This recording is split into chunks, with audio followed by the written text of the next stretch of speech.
So I'm personally pleased to have Jeff back at the high school. We've had him at the middle school, and I always enjoy and learn something every time I hear him, so please welcome Jeff Like. Nice. Thank you. Okay, thank you for your patience tonight with my technical error. I brought the wrong Mac adapter, so we had to go get a different one. So thank you for having me here. I appreciate any opportunity to come in and share some of the experience and some of the things I've learned from working with teens who are just like yours. And I do work with teens on 4 different continents at this point, so I've had quite a lot of exposure, but there's certain things which are, you could say, idiosyncratic and unique to teens who are coming from an environment where there's a lot of competition, especially high academic pressure, and then there are things that are just universal. And I'm going to talk about some of this stuff tonight. So as a way of introducing this, I can tell you that fundamentally the most common question that I get when a parent calls me is either should I be concerned or how concerned should I be? And I think it's a completely fair question. I'm going to go through tonight the different stages that go on during the adolescent years. What is it that's actually going on in the inner journey inside, and what are the driving questions, and why are they obsessed with certain things, and what are the things that you can be doing? But one of the biggest concerns that I think that every parent should have, whether they do or not, is that too many of them are going to wind up sitting in a job interview and this is going to be their answer, is that what I've learned how to do is to get grades and do well on exams, and not necessarily be prepared for the realities of what life has in store for them. So when I built my practice, I have to sort of give you a little bit of perspective on this. I grew up in the Midwest, in central Illinois, Peoria, Illinois, the heart of Republican America. Ronald Reagan went to Eureka College. My dad's law office was in Eureka, and it was like, really the conservative Midwest. So it was put your napkin on your lap and look people in the eyes and shake hands and all that kind of stuff that we used to do. And I went to summer camp. And so I had this experience when I went to summer camp as a boy that the only way I could go back when I was a teenager was to become a counselor. So it wasn't something that I said, I'm going to do this so that I can put it on my college application. It wasn't something because at 16 years old I knew that I wanted to work with children and I wanted to save the world or change the world. It was because I wanted to be with my friends. And that's pretty much what happens around 16 years old, is I want to be with my friends. My best friends were at camp, and so I went. And while I was there, and over the following couple of summers when I did this work, I began to have a series of experiences which led to some realizations. And one of the big realizations that I had was that in a young person's life, as they're going from being a child to becoming an adult, there's many, many questions that begin to emerge, many feelings, many experiences begin to happen, and it's hard to find somebody that they can really talk to. Sometimes it's they can't talk to a parent because the parent has too much expectation for them, and they don't want to disappoint their parent. And sometimes they don't want to talk about it because they're embarrassed. They think they're the only one in the world that would do it. But there was this thing that would happen at summer camp, which was that we would have a relationship both when I was a child at camp and I had the camp counselor, and that myself, when I finally became one, had this relationship where these kids felt, you're not my friend, but you're not my parent. You're in this in-between place in life. And I began to sort of build out this idea because when I went to graduate school and I was starting to study the field of psychology, and I was going down the road of looking at conventional psychotherapeutic models that were out there, and I was going through that training, I'm learning that stuff. I'm learning all this theory about it, but then in reality, I was working at the time in the public schools in San Francisco, and I was working with some of the kids in the most at-risk background in the juvenile system. And it just didn't feel right to me when they would come in, they would tell me about something bad that happened, or somebody that really pissed them off, or somebody that, something that really angered them. And for me to sit there and say, tell me more, and how did that make you feel? And especially, I remember one time I was sitting with this girl, and I'm like, okay, this is what I was trained to do, and I'm doing this stuff. And it was a story that she told me about some friends of hers who made up lies and spread rumors about her, and then they said they were going to meet her, and they ditched her, and they didn't show up, and I'm supposed to go, how disappointing. And it just doesn't feel right. What I wanted to say is, like, your friends like they're being little bitches to you. That's what I wanted to say. But my training was, no, you're not supposed to do that. So I eventually, and actually very quickly, decided I had to do my own thing. I had to create my own model.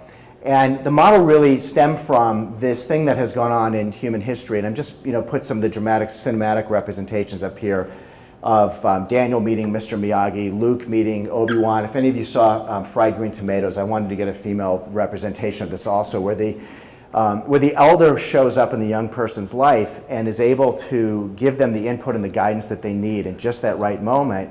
And sometimes it's advice, and sometimes it's that little push that they need to cross a certain threshold to really step into their life. And that was the model that I eventually built out. And I think of it as being a third voice. Parents, the first voice in a child's life. And you all remember when your kids went to school and all of a sudden came home and would say things that you never would say. And you'd get the phone. Some of you remember the first phone call you got from school where you thought, my child would never do that, or you hear the stories what kids did to them. And the second voice is the collective voice of society. Especially as teenagers, it includes their peers in media, probably more than it does adults. And sometimes these voices are in conflict, the values, the messages, the influences. So as a third voice, what I do is I come in as neither their parent nor their friend and try to offer a different perspective to help them really find themselves and find their own way in life. In developing this practice, and you're going to hear some of these stories tonight, one of the things about doing this was I had to find a way that I could actually really be in their lives in a way that felt very real to them, which means forming a very real relationship. It means that my clients will text me and call me and get on Skype with me, and it can be in the middle of the day, it can be at a party on Friday night, it's 10:30, and they just had a fight with their boyfriend, and they need advice, and it was like really being in their life in that way that would really make a difference. So some of the stories you're going to see tonight are some things I'm going to reference around this. You'll understand this is not conventional 50-minute hours in an office, the way that I work with this. So to really get in this idea of where I come up with this story about adolescence is not a disease, what happened was I for many years, talked about writing a book, and I finally this last year decided that it was time to do this. And so I write this book, and I'm having breakfast with a colleague of mine on the East Coast about 5 months ago, and we're struggling to come up with a title, and he says, well, what is like the main point of this book? And I said, well, I can tell you the main motivation is that I think there's such a tendency to pathologize ordinary things in life and to jump to extreme conclusions, and I can't tell you how many calls I get from somebody who says, oh, I think she's depressed. Or he suffers from anxiety. Well, about 3% of the population actually has legitimate clinical depression or clinical anxiety. So it can't be that 75% of the teenagers out there are depressed or have anxiety. What happens is that they are under a tremendous amount of stress. And I want to sort of talk about, beginning with this, about what are some of the things that are very much the same from when we grew up, that absolutely the experience you had is probably very much what your kids are having. And then also some things that are very different. Okay, so what's the same? Okay, the images up here I think represent it very well. What's the same? It's the beginnings of the peer world starting to become very important. And that picture, I don't know if this is focused, Mike. Is it focused there? You can see it. It's not going to change the world if it's not perfectly focused, but if I'm referencing it, yeah, you can see it well enough there. So, yeah. But the experiences of one of the most, I got 3 phone calls this fall from parents who had 8th grade daughters who were coming home and crying almost every day after school because the kids that they were friends with in 7th grade were no longer including them in 8th grade. And this was going on when we were growing up, and it's still going on to this day.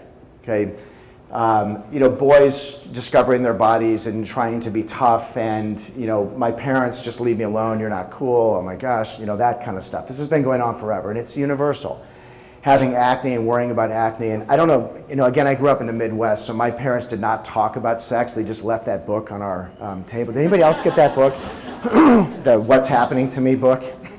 Start looking through, and you get to that one page, like, whoa, that's an interesting page, But this is universal stuff. So I want to get into what's different and why does some of this stuff matter. So one of the biggest ones that's different, and then you all already know this first one, is that there's no break for today's teens. For most of us growing up, we went to school and we came home and you probably had one phone in the house that you had to share. Maybe you had a second line that you had to share with your siblings.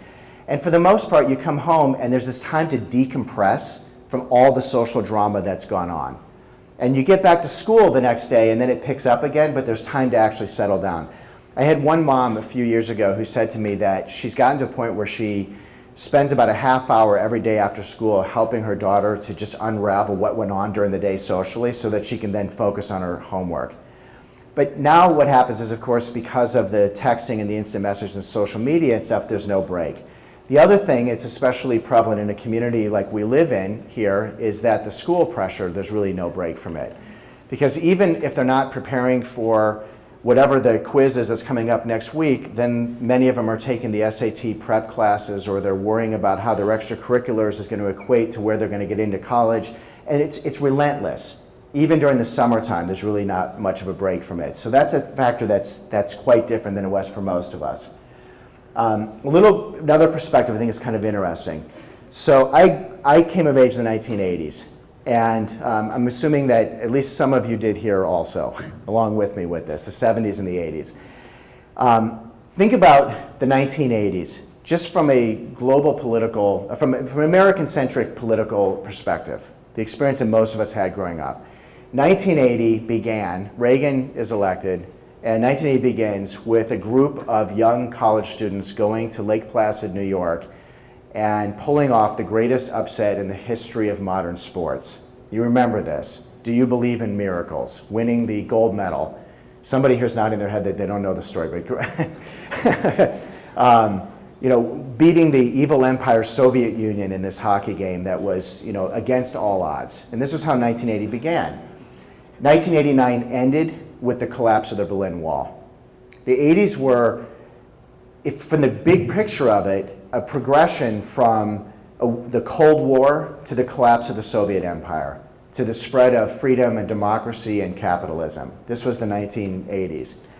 Great time to be coming out of college and great time to be stepping into the world. So 1994, Nelson Mandela gets elected, and one of the most remarkable stories of human history, becomes elected the president of South Africa after spending 20 years in prison. And during this entire time, through the 90s, through the Clinton years, the Dow Jones goes up and up and up. The economy's booming, expanding, as Bill Clinton likes to say, overseeing the largest expansion, continued expansion of the economic, the American economy. And it was a very, in many ways, overwhelmingly positive time filled with opportunity. Most of us did not graduate college with a ton of debt, worrying about where we were going to get jobs. Yes, there was micro little recessions in there, but they were short-lived. Okay, so let's contrast that with the time since your kids were born as teenagers. So some of your kids were probably born in 2001. They're about 15 years old now, freshman, sophomore in high school. So their life began with 9/11. In 2004, Al Gore comes out with the movie An Inconvenient Truth, where we all learned that the planet and the environment's going to hell in a handbasket. There's not much we can do about it. In 2008, we had the worst economic collapse since the Great Depression. In 2009, we have the emergence of the Tea Party. In 2011, we have the Occupy Wall Street movement. And this has been the larger global themes that have been going on for our kids coming of age, is that they're emerging into a world that is filled with a sense of scarcity, of extreme competition for minimal amounts of opportunity that's out there, and it's not pretty. And the current political scene and the conversations that I have with today's high school students, I had a group of TAM boys I was talking to last night, it's very disconcerting to them, what exactly is going on in the world right now. It's not exactly the same as winning the gold medal and the world is opening up for us. There's a sense that the world is closing down on us. It shows up a lot in the very popular movie themes that display all these dystopian views of humanity, always with the teen hero in these movies. So Maze Runner, The Hunger Games, if you've seen that, Divergent. And the storyline that's going on in these movies, it's all pretty much the same story, which is the adults, the big bad adults, came in and screwed up everything. And they're evil. And they're using you, by the way, for their own good. And so you have to fight back against them. And you have to somehow, overcome all the odds and do this. It's the new hero's journey, but it's not fighting some distant galaxy, or it's not defeating the monster that lives in the cave that's, eating innocent people. It's us, people in this room, who they're fighting against, okay? Popular TV series, Breaking Bad, a high school teacher who becomes, runs a meth business. Weeds, a single mom who decides to go out and start selling weed. House of Cards, one of the darkest, most sinister TV shows that's come on in a long time. Brilliant if you want to learn the study of influence, but it's a very dark show. Very popular shows, Orange is the New Black, How to Get Away with Murder. I don't know if you've seen that one, but these are popular shows amongst today's youth, and there's a certain reflection of where their mindset is. That it's a dark and somewhat kind of sinister world. So 1989, very popular self-help book. Some of you probably have this on your shelf. You read it, you highlighted it, you went to the workshop, you hugged each other. It was a wonderful time. You bought incense and oil, and we had New Age bookstores and played music with dolphins in the background. It was a wonderful life back then. So do what you love, and the money will follow, and the world and its abundance and prosperity consciousness and all that wonderful stuff that we all talked about before we worried about how we're going to pay for college and pay our mortgage, right? This was the Bible of the millennials. This was the first Bible of the millennials. Now, your kids have probably not read this book, but if you have ones who are in their late 20s, they have. Almost guaranteed. So Tim Ferriss, and if any of you read this book, The 4-Hour Workweek, is anybody familiar with this? So Tim Ferriss writes this book, and essentially what he does in this book is he says, the old model was you work hard, you work your way up, you save, one day you retire, and then you get to go explore the world and do all those things you want to do. The new model is work now as efficiently as you can, which means he writes a great deal about how to get labor in third world country to do your jobs for you, to get your work done for you. Save up enough money to go do the experiences you want to have now. And then when you run out of money, come back and do it all over again. And what ends up happening is, whereas, let's say, our generation, or certainly of my parents' generation, there was an investing and accumulation, ultimately, of wealth to be able to retire. The attitude with this is, we're probably never going to do as well financially as our parents. So instead of collecting wealth, let's collect experiences. That's what happens. And you hear this term bucket list, the list of things I want to do before I kick the bucket. So it's literally wanting to go out and almost check things off a list of things that I've been able to do that have proved my life worthy, have fulfilled me. Very popular series of books that came out for parents. So we go back to Wendy Mogo in 1999 wrote The Blessing of a Skinned Knee. Okay, what's interesting is Julie, Hithcott? She actually just spoke here recently, didn't she? She came up and spoke. I heard her give a keynote in Atlanta a few weeks ago. Pretty much wrote the same book, but she gave it 15 years later. And the stories, and all this, and then Madeline Levine writes this very compelling book, thinking you never think that raising kids with a lot of money is going to come with a lot of baggage, and then she's exposing all the research that shows that it does. This was a very popular book that Frank Bruni wrote last year, Where You Go Is Not Who You'll Be, actually statistically proving what we all know to be true, that your children can go on and have amazing career success without having gone to Stanford. This is what he proves, and he got on all the talk shows and stuff. So when you look at this, you go, why do we as parents need to be reading these books again and again and again, giving us the same messages?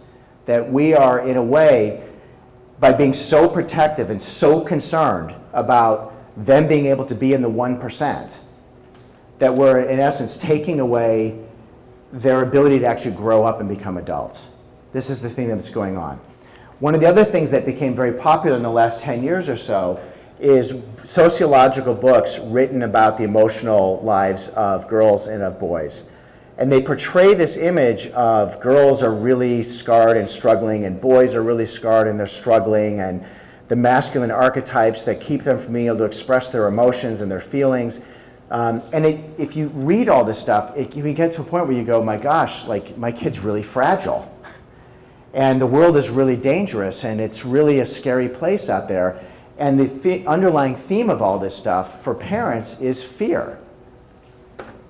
And it shows up in 100 different ways. It's, fear if they're not texting me, where are they? And fear if they're not studying, and if they're not taking the same SAT prep class that these other people are.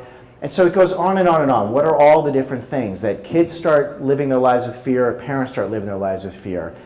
And the solution to this stuff is something has to replace it. So I would begin with, the first thing that has to replace it from a parent side of it is sanity.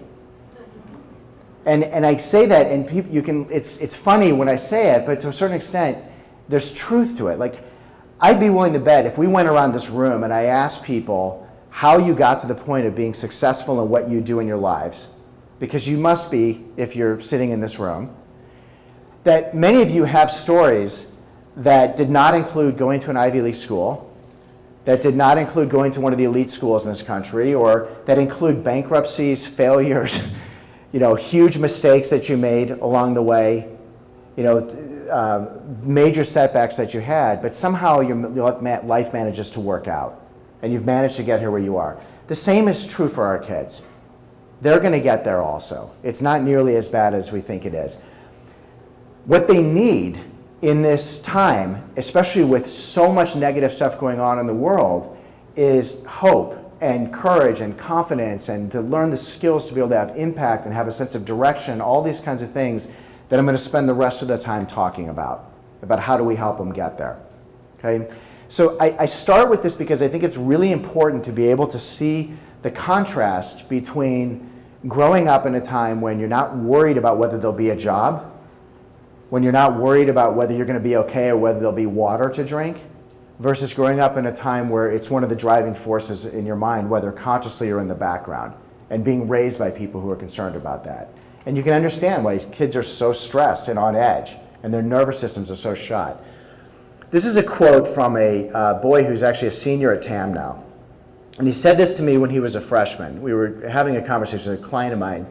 He says, I don't want to just be one of 1,000 kids at a great school. I want to actually do something great. And this is him at 14 years old, inspired, excited. And then school took over. And for the next 3 years, almost every conversation with him was about, should I take 4 AP classes, or should I take 3 AP classes? And my parents think I should do this, and then what am I going to do here? And then my friends in this, and my friends are worried about this, and there's this girl that I like, and then she doesn't like me, and all this kind of stuff.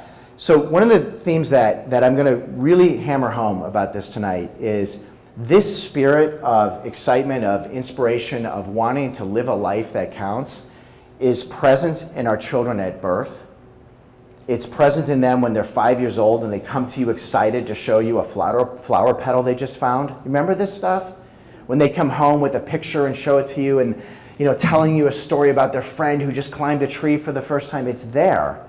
And in many ways, the greatest gift we can give them is the ability to be able to continue to keep it present for them, even as they're going through all the bureaucratic stuff they have to go through to launch into whatever life they're going to launch into.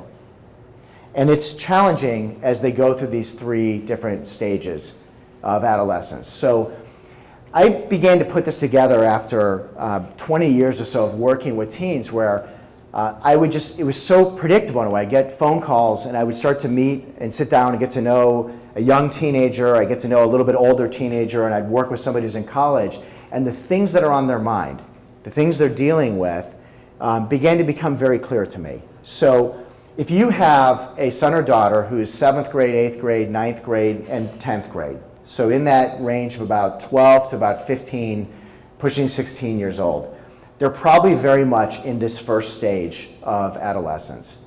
And we know it, of course, first and foremost by puberty. It's the clear delineator. Their voices start to change, they start growing hair on their bodies, their hormones, their moods are all over the place. This is probably, again, one of the most common images that parents can relate to. And many of you probably have heard this and maybe even heard it earlier today. You're so annoying, I'm not a little kid anymore, because there's an awakening that's going on inside, which is, I'm not a little kid anymore. Look at my body. Clearly I'm not a little kid anymore, but what am I? They don't know yet. And so I got a phone call from a father back in August, and he was very concerned about his 8th grade son because he didn't have goals. And he was getting good grades in school, but he had gotten a B the year before. And he was really concerned because he should have goals. And I'm listening to the father go on like this, and I asked a bunch of questions, and I said, your son is 13 years old. a goal for him is to play sports with his friends, get to a higher level of a video game, and have a sleepover and eat pizza and junk food. That's what you do at this particular age. It would be, in a way, a rare exception.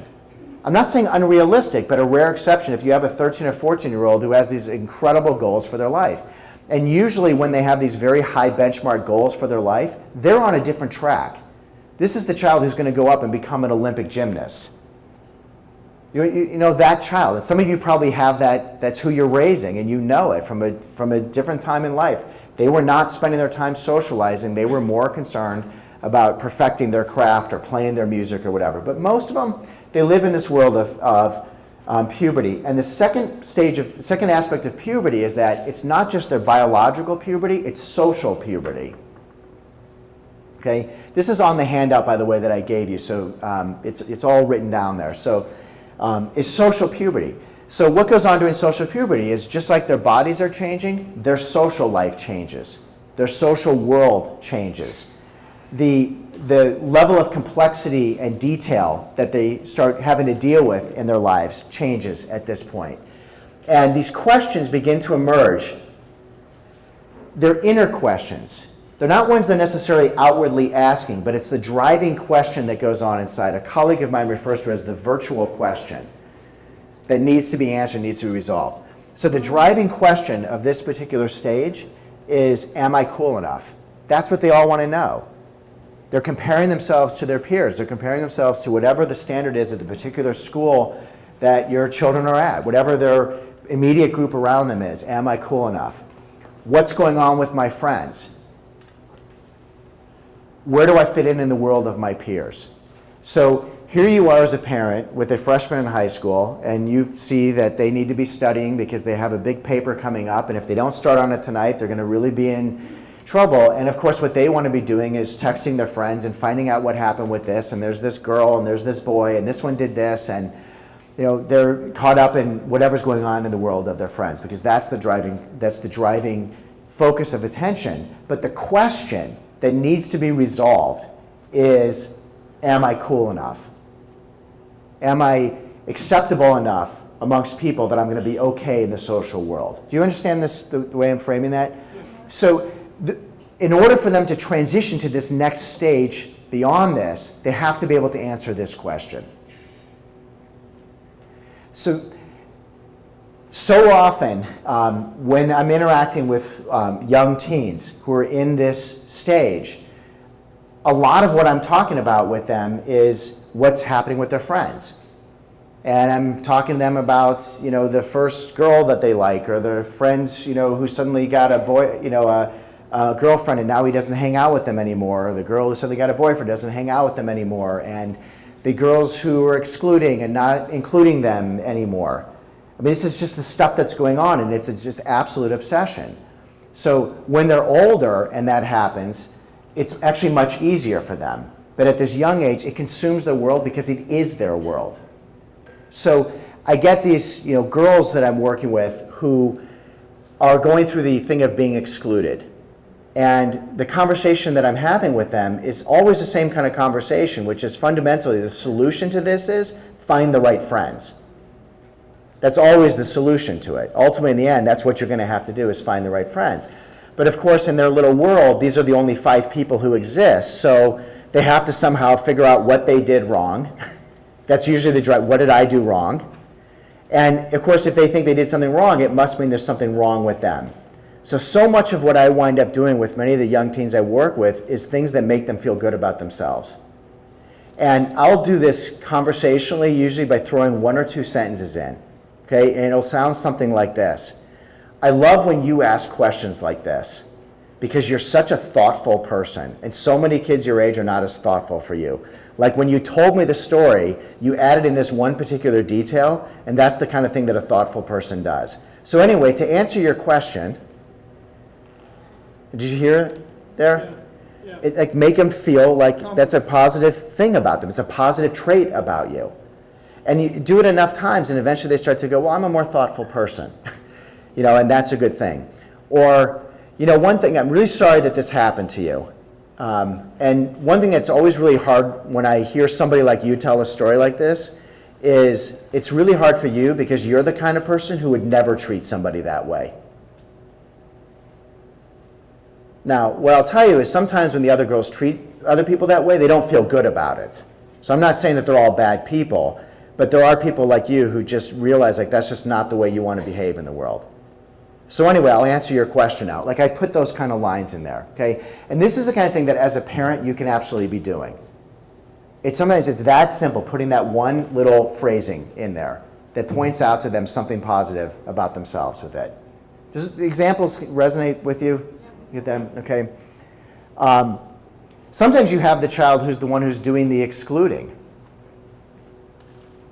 And you don't want to necessarily acknowledge it.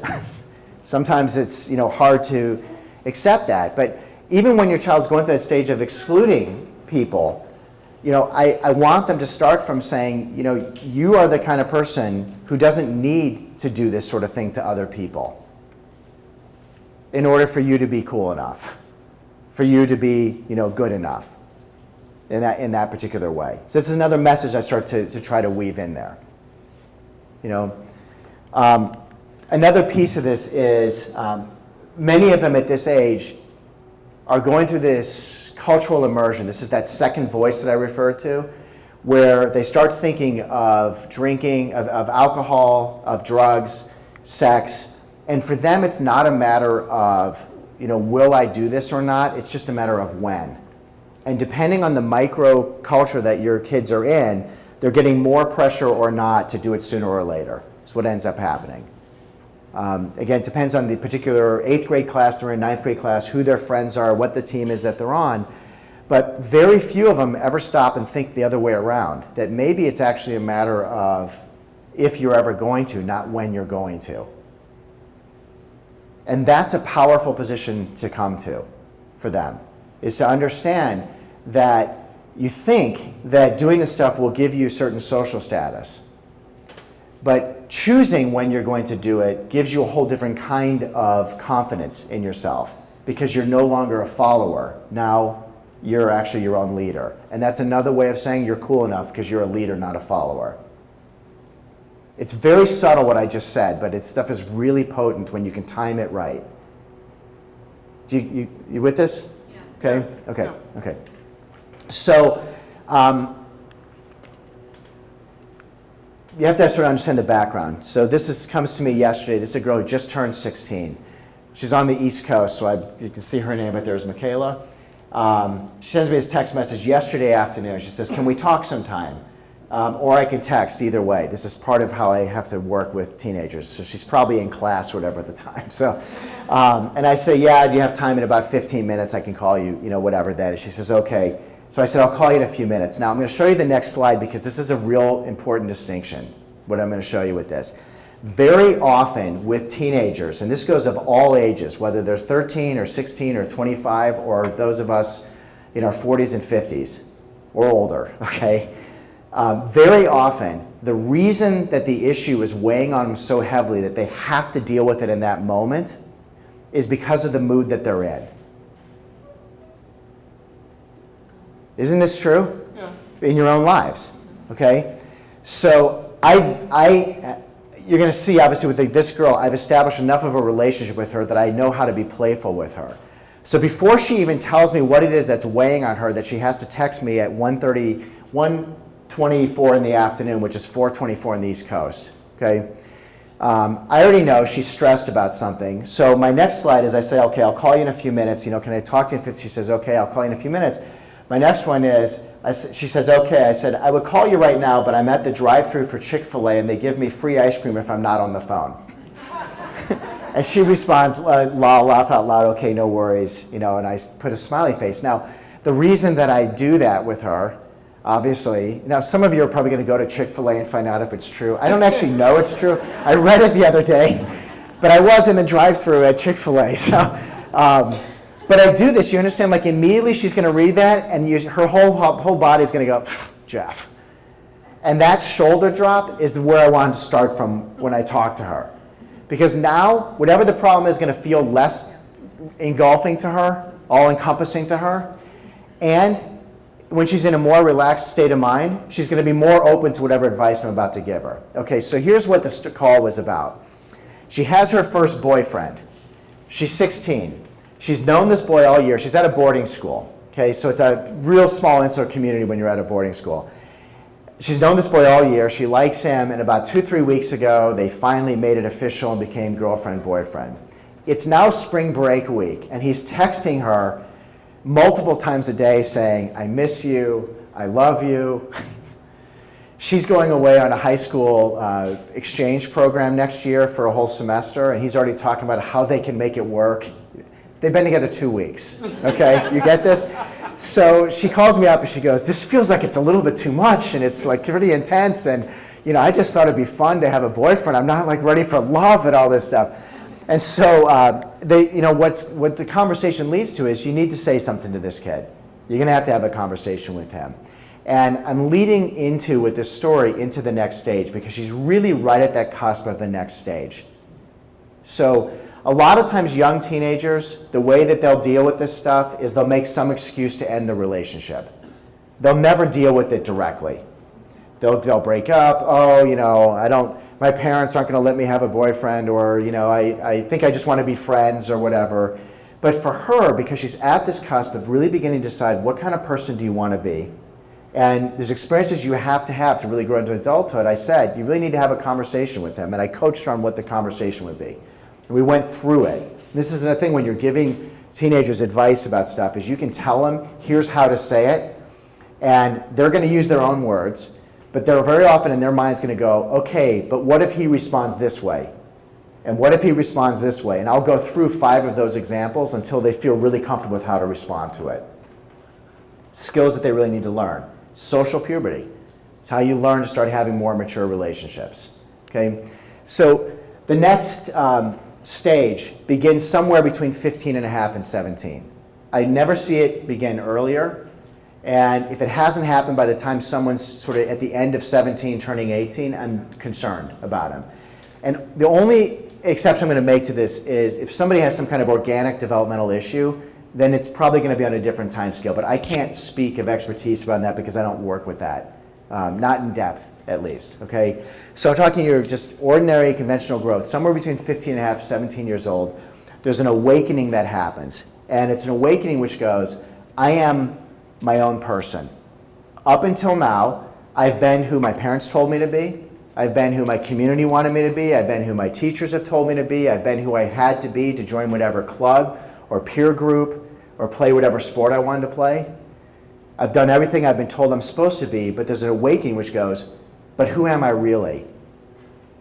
And it comes with all the big questions. And I think everybody in this room can go back and remember when you were around 16 years old when you first began to have these realizations, that you are your own person.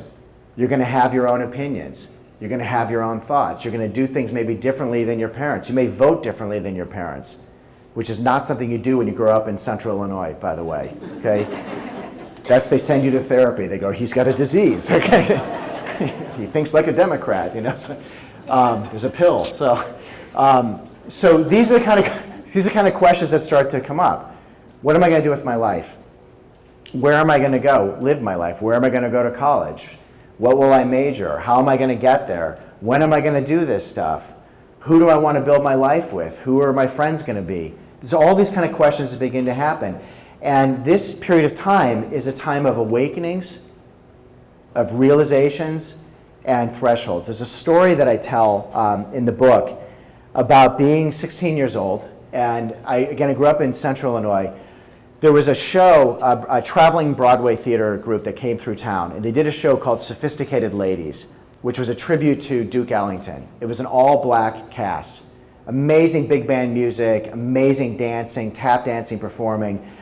My parents weren't able to go, and they gave me the tickets, and they said, you can take a friend. So I took my best friend, John, to the show. And the show ends, and we did what felt like the normal right thing to do, which is that when it came time to give the cast an ovation, we gave a standing ovation. We stood up and we're cheering as each one of the stars came out, as the band was being acknowledged. And my friend John elbows me and he goes, Jeff. And I look at him, I go, what? And he goes, look around. We're the only ones standing. And I look around, 1,500 people in the Peoria Civic Center Theater, and we were literally the only 2 people standing in the theater.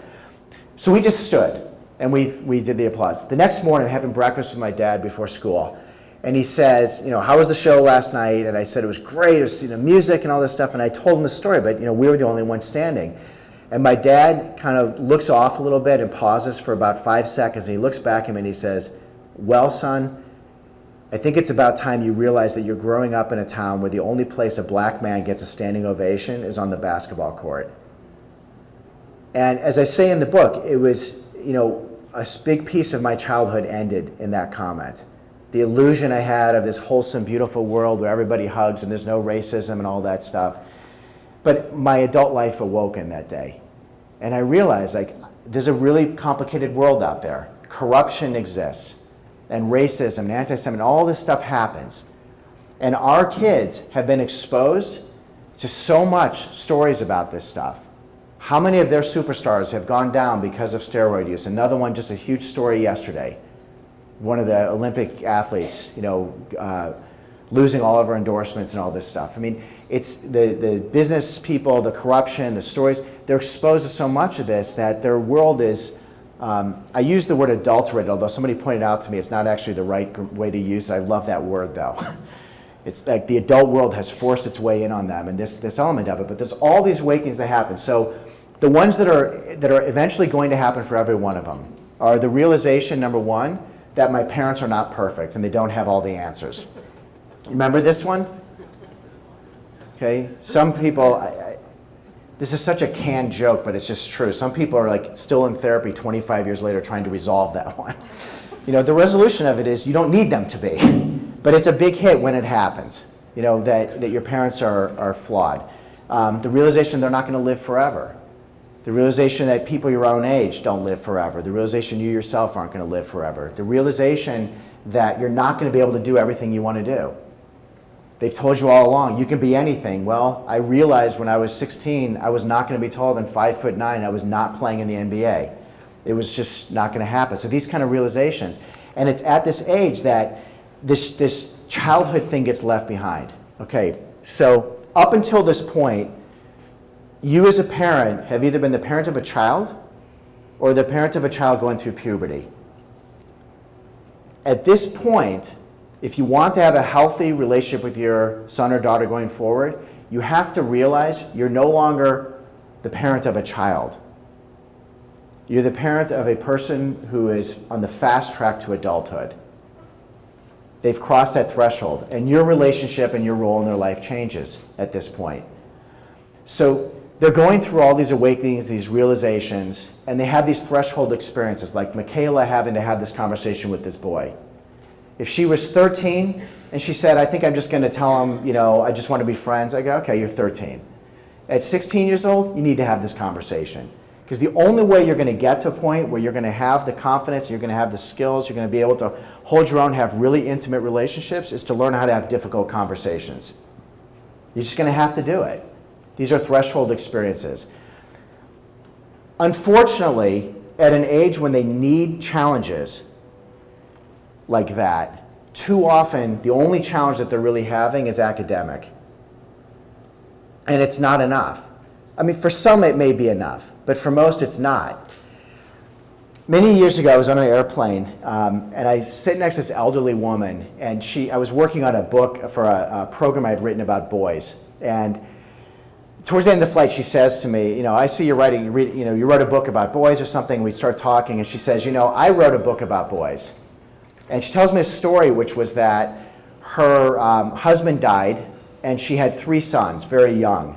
And he died and left nothing. And in spite of the fact that she was basically broke, she worked 3 jobs, and she raised those boys, and every one of them became highly educated, accomplished, really amazing men. She was actually on her way back from San Francisco back to Atlanta, which we were sitting next to each other in the airplane, because one of her sons was on the surgeon at Sanford Medical Center. And she says she wrote this book because her niece said, you should write this book about how you did this. And so she wrote this book. And she says, people to me all the time say that you must be an expert in raising boys. And she said, I'm not an expert in raising boys, just my own. This is the key thing if you take nothing else but this from tonight, is nobody knows your son or daughter the way you do. Every one of them is on their own unique path in life. Every one of them has their own challenges, their own ambitions, their own dreams, their own obstacles they're going to face, and therefore their own experiences that they need to grow into who they're going to grow into. And yes, some of it is going to be universal. Most of our kids are planning to go to college. Probably a really smart move. Some of your kids are going to aspire to go to the top schools in this country. A lot of work, probably a really good move for them. But they need more than just that to really be prepared in life. They need these challenges. This is what it starts to look like when they're having these realizations. Okay, Isabel sends me this I get this, let's see, at 8:49 in the morning. So this is a girl on the East Coast. That's why I'm using her name, because you're not going to know who she is. So 11:49 in the morning, which means she's probably sitting in class at school. And she's just sitting there, probably should have been paying more close attention to what was going on, but instead she has an awakening. And this realization is, suddenly she goes, I've realized that every girl has insecurities that leads them to act the way they do. The root of everything is not being good enough. This is just in the moment. She sends me this. And I respond by saying, I look forward to talking more with you about it later. You should probably go back to school now. What my response was, but that's what it looks like. And sometimes they'll tell you this stuff. I realized something today. That teacher really plays favorites. Or I've realized that, everybody keeps saying that you should do it this way, but then there's all these other people who've done it this way. And the thing to do as a parent at that point is just, in many ways, just be a witness to it. Just acknowledge it. Listen as they're having these realizations. They don't need you to resolve it for them. Some of these are very difficult realizations to go through, like the realization that your parents aren't perfect or that people die. So you stay present to it. You don't have to say anything. And sometimes you go, this might be a really good time for me to introduce you to, and then you have somebody you want to introduce them to. Because whatever they just realized is right up the alley of this particular colleague of yours, family friend, uncle, somebody that you think would be great for them to be talking to. Okay? Here's another one. This is a local boy, so I blocked out his name. This came in late at night. It was about 11:30 at night, high school. He was a junior in high school. Jeff, I need change. I don't think I've been myself for the past couple of years and feel like I have a lot of learning and growth to do. I knew who I was before, but now I'm in need of change and soul searching and tackling lots of issues. I don't know when I stopped being me. Can you help me figure this out? And then I love this at the end. He goes, not tonight, but over the coming weeks. Okay. I told this kid that I was going to be using that story today. He's like, good luck with it. That's what he says to me, okay? But this is what it's like. This is what's going on in their head. This is stuff that's going on. And at the same time that they're having these really deep existential questions and awakenings and realizations and thoughts and dreams, what's the dominant message they're getting from the adults around them is, it's junior year. It's AP, you got AP and honors AP and AP honor AP. And that's what's going on. Now, again, I'm not saying, we're not going to raise our kids to go to college, and it's a really, challenging system. You can say it's a messed up system and all that stuff. But if all we're doing is putting all that attention on that, you're missing the whole relationship to have with your sons and daughters at this age. And sometimes you're not even the one to have that relationship with them. Sometimes this is that point where you can give them great advice, but you're the wrong source.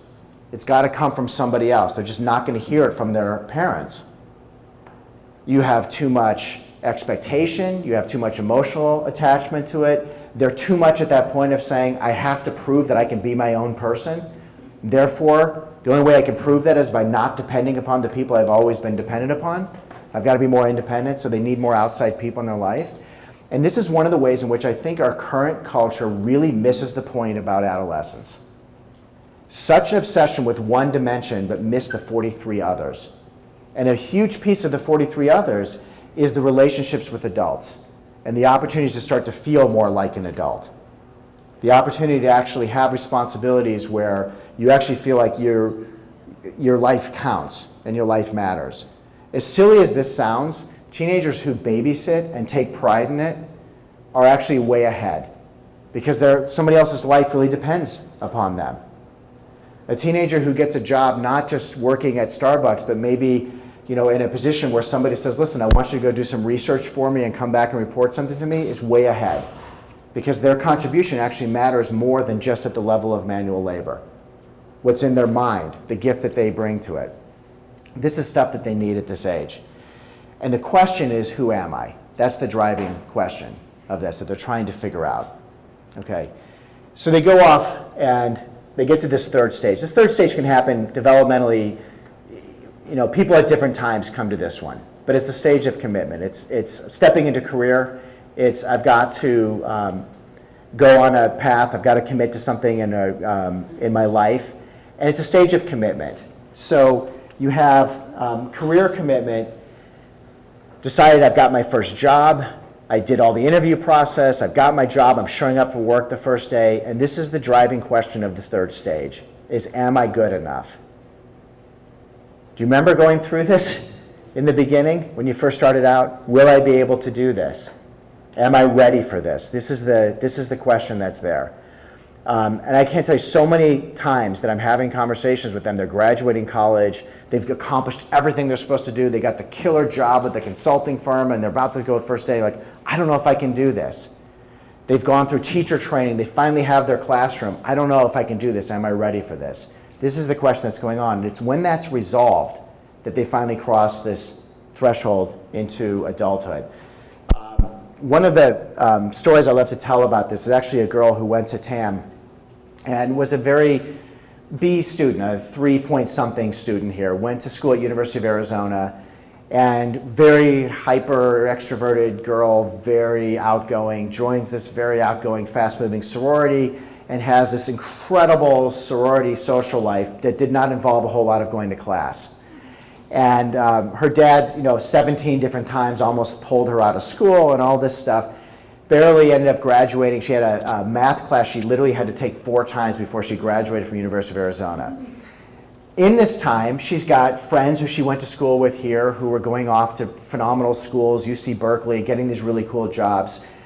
Classmates of hers at Arizona who were getting really interesting job offers and stuff. And she's going, what am I going to do? Well, sophomore year of college, she starts writing this blog. And the blog was called Party Like You're Famous, which is a great blog for a beautiful blonde sorority girl at a fast-moving sorority house in a big university to write.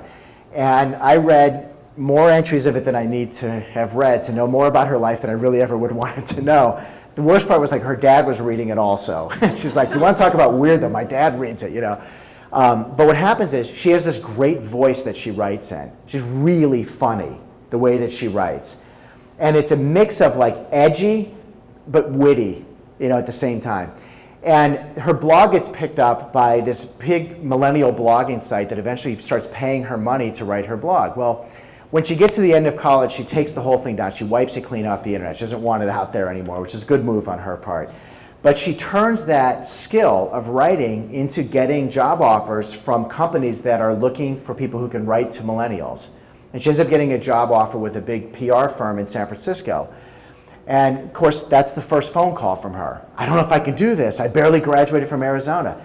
Yeah, but you have this great writing style. You don't understand, like people of my generation trying to find somebody who can write to people of your generation, like you're great at it. So then about a year later, I got promoted. They're putting me in charge of a whole team. I don't know if I can do this. These are the calls. I don't know if I can do this. And what happens is, for most of us, is we go through it enough times that we realize we may not know how to do it now, but we know enough to know that we'll figure out how to do it. So the thing I said to her is, I said, look, the first highest level of expense that big companies spend money on from outside consultants is sales training. The second is management training. The reason for that is because managing doesn't come natural to most people. So this is exactly where you should be at. They will train you.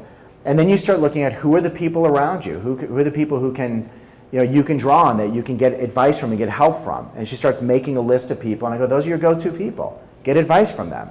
people who work in the corporate world and give you advice about how this stuff works.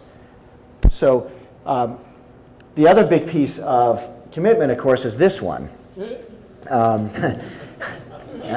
I ready for this? And I don't know why it's always the guy who looks like he's not ready for commitment, because I happen to know that it's not just us, although probably we dominate that one. But it's, commitment beyond just hooking up and beyond just having casual flings and beyond just dating, but really getting to that point of making a commitment to start a family of your own. And most of us, when we look at our lives, when did we really cross the threshold? We said, at this point, I'm an adult, there's no going back. For most of it was when I made the decision to get married and have a family. Like at that point, you give up pretty much everything that's adolescent because you have responsibility now with this. So there's a story that I love to tell about commitment. There's a girl, her name's Alex, and I met her when she was about 16 years old. Her big thing she wanted was confidence. Really very bright, very creatively talented girl, went to Carnegie Mellon, got a job working with Reebok, eventually wound up with a couple very high-profile companies in New York, works for Gap right now, does design. Her stuff is on the shelves at the stores right now. It's really, really cool, very in the fashion world, doing really neat stuff for a 27-year-old. But I met her when she was 16. And one of the things that was going on in her life was that she was stuck in this cycle of dating boys or guys, but not men. And so the cycle that would happen is she'd meet somebody and it would start going well and we're getting along great and I think he's really wonderful. And then he would come to her inevitably and would say, I think we need to slow it down. It's moving a little bit too fast. And it happened like 4 different times to her through the end of college into her young adult life. And each time when it would happen, she would do this position of weakness, which is, oh, no, I understand. Okay, yeah, we probably should slow it down. Because she was still in that state of mind going, well, if I at least give him a chance, then maybe he'll come around. Instead of just going, if he's not ready, move on, which is the message I kept giving her. If he's not ready, you got to move on. You just got to accept it. You got to have faith. It's going to work out. So she meets this guy at CrossFit. That's a very millennial thing, okay? In New York, and he's a really great guy, and they start dating, and it's wonderful, and the whole story, blah, blah, blah, blah, blah, and then all of a sudden, after 3 months, one day, he shows up at her house and says, I think we need to slow it down. This is moving really fast. And she feels her heart rate go up and her stomach sinking simultaneously. It's happening all over again. When am I ever going? All the self-pity. And she stops herself, and she goes, what is it that I've been hearing repeatedly is don't let yourself be treated this way. So she takes a deep breath and she looks at him and she says, it sounds to me like you're not clear about what you want. And I am clear about what I want, which is to be with somebody who really wants to be with me in a committed relationship. So because we don't want the same things, we should probably end this now. And this guy's stunned because it's not the response. Usually the girls don't do that, right? And he goes, well, no, I mean, can't we? She goes, no, I think we need to end this now. Well, but okay. Let me change it again. I don't think, I know we need to end this. There's the door. And he's like, but can't we talk? There's the door. She holds it together. He leaves. The moment the door closes, she breaks down in tears. Calls her mom, calls her best friend, she calls me up. And I remember I was standing in the parking garage at the Sprint store in Geary in San Francisco, because I remember this so vividly. It's like moments in life you never forget where you were. And she tells me the story, and I was so excited for her. She's in tears. Am I ever going to wind up with somebody? I go, Alex, you did it! You told the guy to get lost. You stuck up for yourself. You found your voice. You did it. You're so cool. I'm jumping up and down. People in the garage are staring at me like, what is going on here? I said, this is like the greatest thing. You're so exciting. And before the call was over, I said to her, now listen, here's the advice I'm going to give you. Okay? He's going to come back. Almost guarantee you he's going to come back. You have to put him off for a minimum of 2 weeks. You may not see him for at least the next 14 days. And when you do, it has to be lunch in some public place. I demanded of you, okay? She lasted 7 days, but she did do lunch in a public place, okay? But those are those moments of saying, I am fully committed. And in this particular case for her, it was, I'm committed to not taking shit from people anymore. I'm committed to not settling for less than what I really want for my life. The rest of my life I've spent giving people chances, and I've compromised, and I've hoped, and I've tried to pretend the world isn't the way it is. At this point I'm going, this is who I am, and this is what I want, and I will settle for nothing less. And that's that last stage of complete commitment. So this is the third stage. And the way I see this is that when a person crosses that third stage of adolescence, they're no longer an adolescent. They're now an adult. They have the social skills to be able to handle themselves in the world. They have a sense of direction for where they want to go with their life. And they're committed to doing the work it's going to take no matter how hard it is to get there. And that's the journey to adulthood. One of the pieces about direction that I just want to comment on, and then I'm going to take a few questions. Pieces about direction is that very frequently I hear, especially kids around here in this community, worried about what they're going to do with their life because they haven't found their passion. They keep hearing this message by well-intended people. Find your passion. I had this boy who's in the leadership group at Redwood text me last week, about 3 weeks ago. He goes, would you come and do a talk to our student body about how to make your purpose your passion? And I said, well, I would do a very different talk if you're really going to have me come out and do this. I think passion is wonderful if you're in that 2% of people who actually find something you love enough that you would suffer for it and you can monetize it and make a great living doing it. And you know it, by the way, when you're a teenager. I mean, you're really in a very small niche of people, in my experience.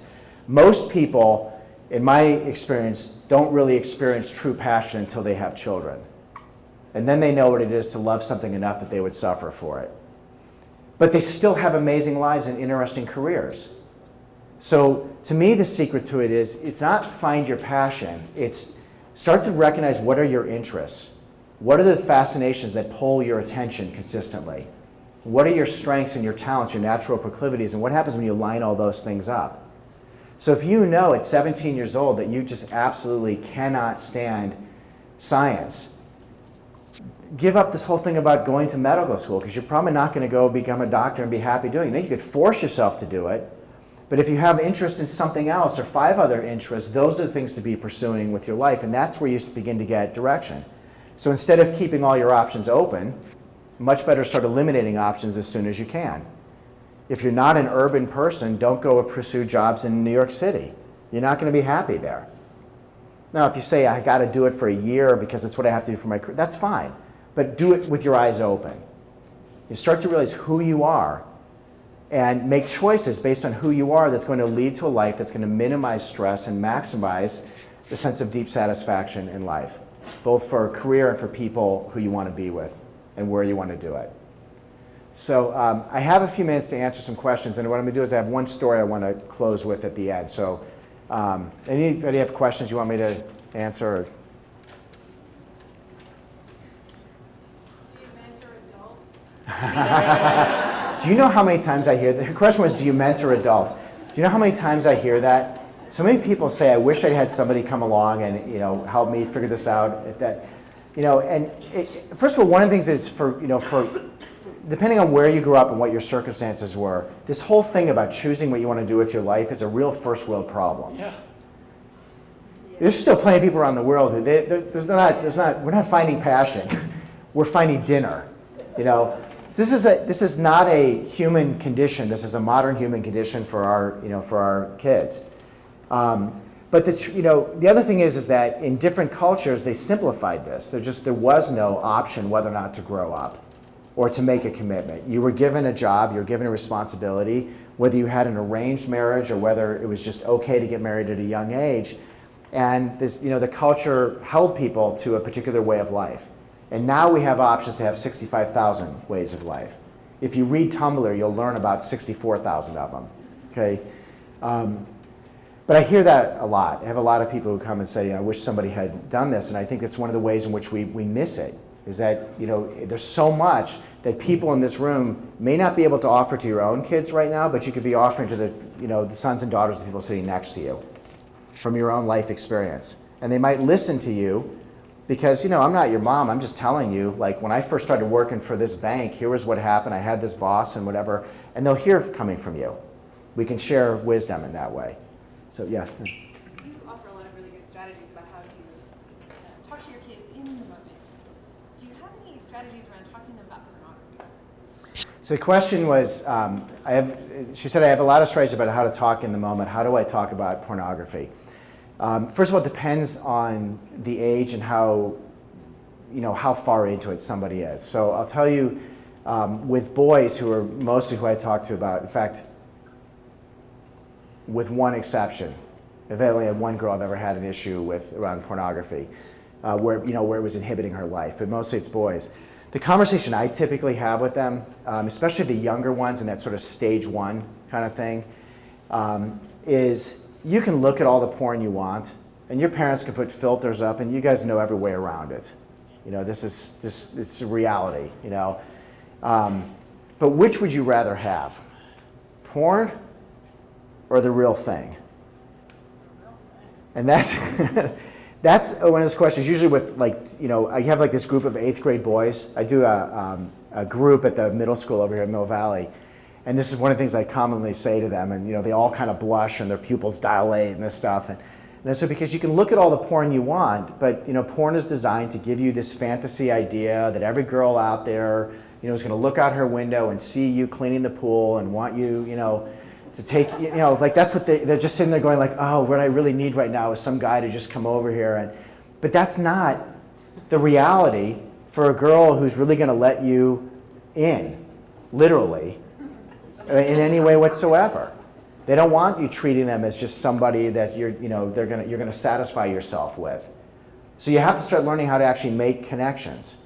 In the conversation a lot of times I'm having with girls, I can't tell you how many teenagers graphically talk to me about sexual dysfunction issues that they have.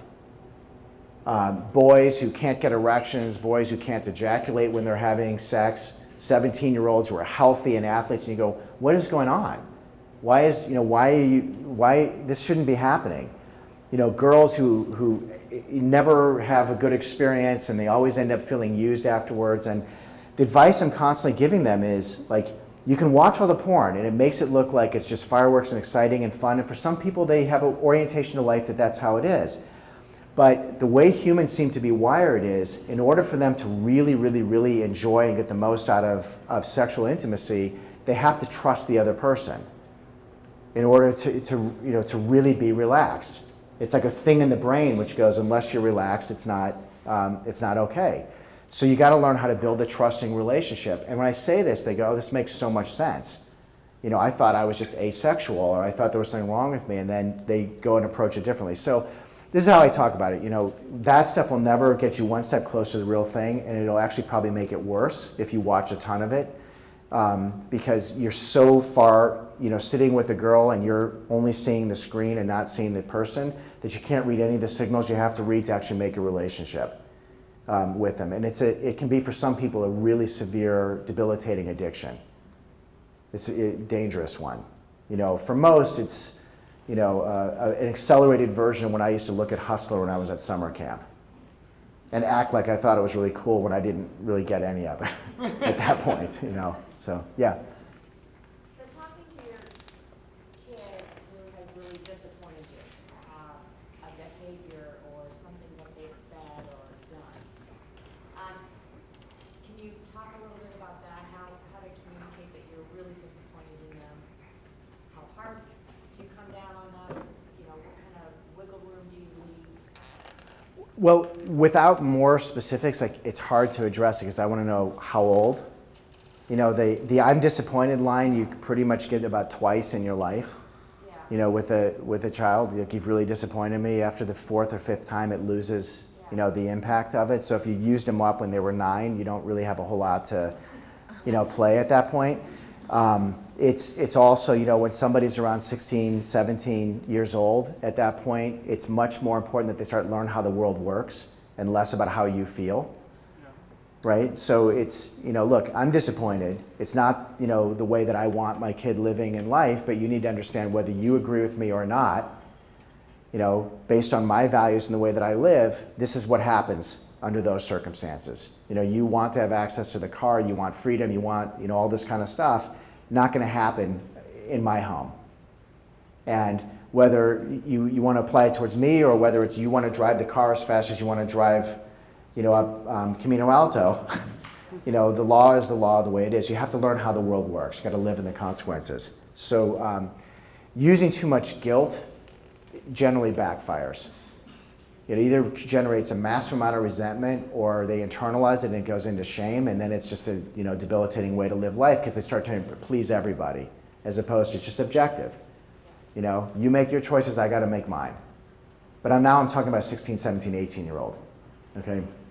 So without knowing a lot more specifics, I'm just speaking in general. So yeah. Yeah. And I'm talking about 14, 15-year-olds. Yeah. And it's more because I'm very careful to not use that. Yeah. Because of the whole guilt trip. Yeah. But if you haven't used it up yet, you can save it because it's a really great line to use. It really make it have impact.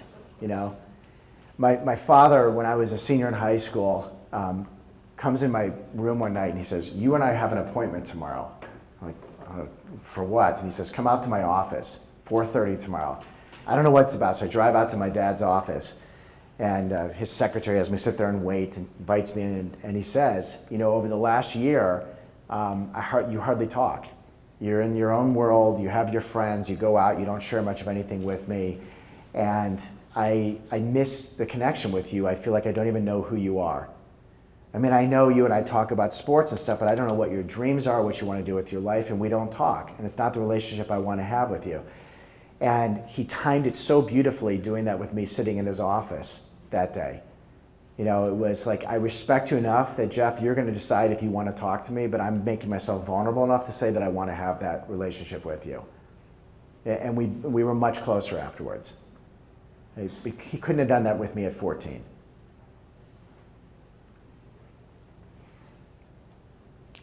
So do one more question. Anyone? Yeah, go ahead. How do you converse or improve interactions? I have a 14-year-old boy who gets very defensive. If I ask him to do something, he'll say, "I was just going to do it. You don't have to tell me." Yeah. Yeah. Those kind of- So her question, just I'll repeat it, is 14-year-old boy, she'll go to tell him, go do something. "Mom, I was just about to go do it." Okay, that's that stage one stuff that I was talking about. I'm not a little kid anymore. I'm a teenager. I can do this myself. Now, usually, and I don't know if this is your case, but usually what follows is, the reality is he probably wasn't about to go do it, and he thinks he was going to, and that stuff. But what happens is if you start to get like he's at this point where he's not a little kid anymore and he needs to feel like a teenager, then you have to speak to somebody in a way that makes them feel honored or respected as a teenager. So I can give you multiple ways. I mean, one way is you say, "You were probably already about to go do this, but you know me as mom. I can't help myself. I have to remind you about this particular thing, but you were probably going to do it anyway."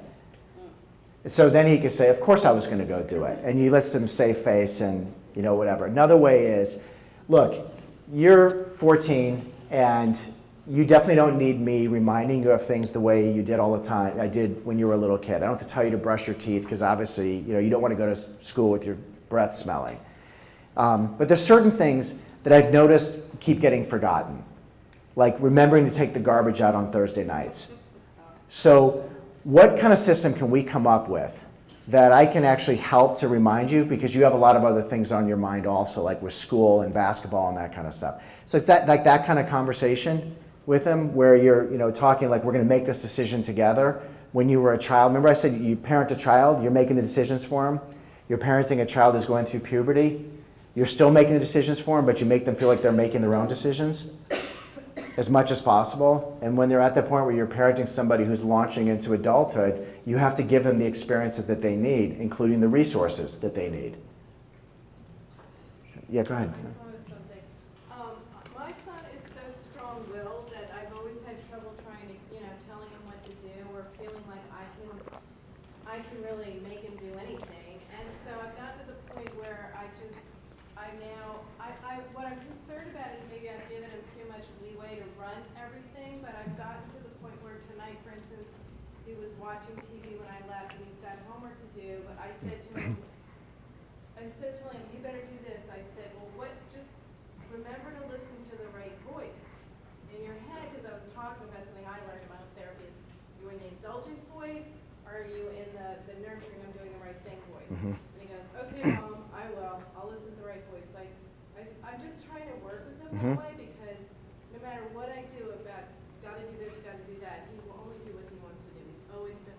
Yeah. Or I'm just a weak parent, I don't know, but I'm, you know, Yeah. I'm Well, the answer is you'll find out if it works.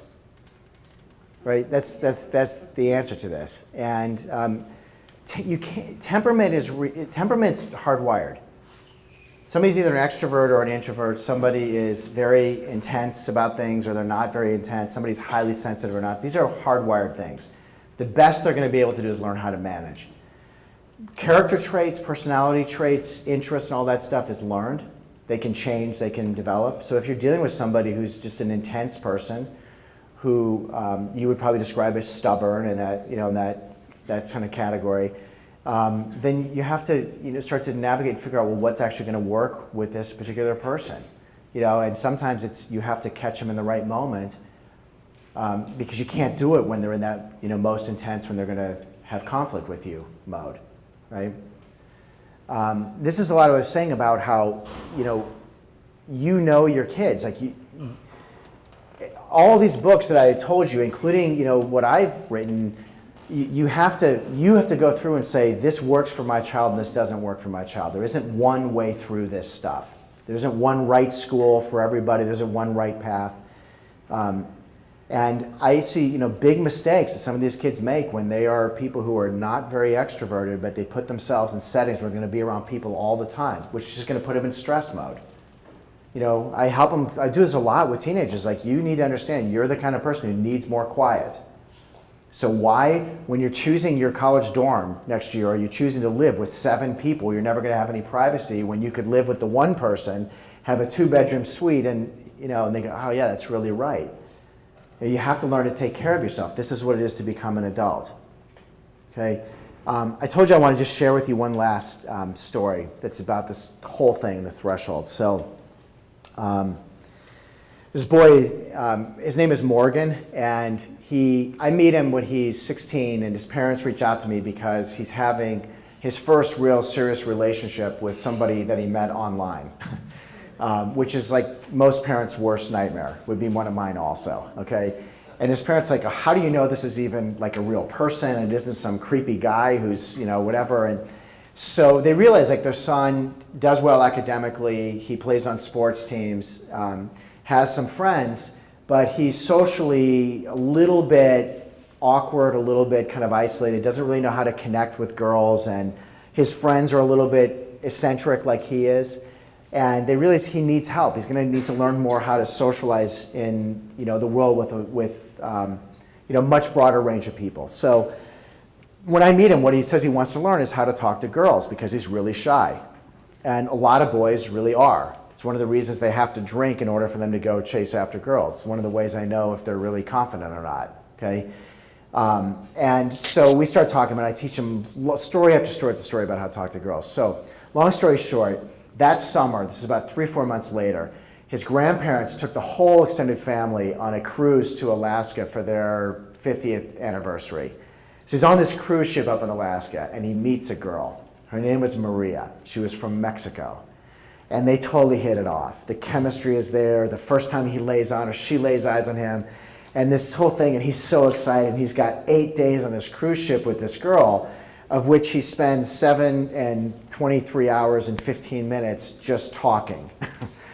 And he never crosses that threshold, that big first kiss kind of threshold. So it's the last night they're on the cruise ship, and there's a teen lounge. Apparently, I've never been on a cruise ship, but apparently this is common for there to be a teen lounge. And so they stay up, the 2 of them, until they're the last 2 awake, probably on the entire ship. I mean, I hope the captain or somebody was awake or whatever, but it's like 3:30 in the morning, okay?